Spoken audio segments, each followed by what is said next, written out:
জাতীয় নাগরিক পার্টির সংক্ষিপ্ত নাম এনসিপি নিয়ে নির্বাচন কমিশনে আপত্তি জানিয়েছে বাংলাদেশ সিটিজেন পার্টির মহাসচিব ব্যারিস্টার শাহরিয়ার খান আবির।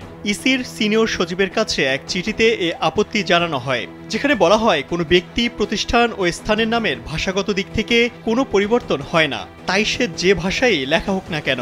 এ কারণে জাতীয় নাগরিক পার্টির সংক্ষিপ্ত নাম হওয়া উচিত জেএনপি এবং এটি সঠিক। রাজনৈতিক দল নিবন্ধনের সময় বিষয়টি গুরুত্ব সহকারে দেখার আহ্বান জানানো হয়। চিঠিতে আরও বলা হয়, গত ২৮ ফেব্রুয়ারি ২০২৫ জাতীয় নাগরিক পার্টি নামে নতুন একটি রাজনৈতিক দলের জন্ম হয়েছে। সম্প্রতি পত্রপত্রিকা এবং সোশ্যাল মিডিয়ায় লক্ষ্য করা যাচ্ছে জাতীয় নাগরিক পার্টির সংক্ষিপ্ত নাম নিয়ে বহু আলোচনা চলছে। স্যান্ডেলিনা সো, রূপচর্চায় আভিজাত্য। সে কারণে বিষয়টি নিয়ে আপনার দৃষ্টি আকর্ষণ করছি। সদ্য প্রতিষ্ঠিত জাতীয় নাগরিক পার্টির নাম হওয়া উচিত জেএনপি, কিন্তু দেয়া হয়েছে এনসিপি, যেটি সঠিক নয়।